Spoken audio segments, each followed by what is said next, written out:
Saudara, Timnas Indonesia U23 menang atas Makau U23 5-0 dalam lanjutan grup J kualifikasi AFC U23 2026 Sabtu malam. Namun Indonesia harus menang atas Korea Selatan bila ingin berlaga di Piala Asia.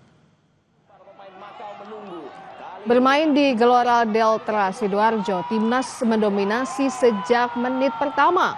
Gol pertama berasal dari umpan silang Rahmat Arjuna yang salah diantisipasi bek Makau, bola bergulir ke gawang Makau. Garuda Muda unggul 1-0 atas Makau. Mendominasi sepanjang laga, Timnas U23 kembali mencetak 2 gol ke gawang Makau. 3 gol tambahan dicetak Zanadin Faris dan Rafael Strike.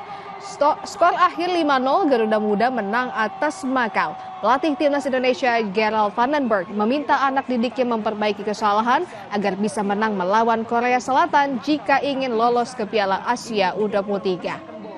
Tapi kemudian di sana ada Arkan Fikri yang langsung syuting, first time syuting. Ini teknik syuting yang sangat baik dari Arkan Fikri yang membuat dia bisa membobol gawang dari Makau sekaligus membawa Indonesia.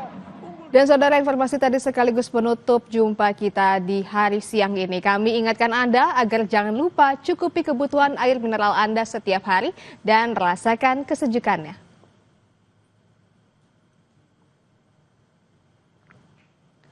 Dan saya Desi Fiftina, pamit, terima kasih, sampai jumpa.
Terima kasih Anda telah menyaksikan Kompas Siang yang didukung oleh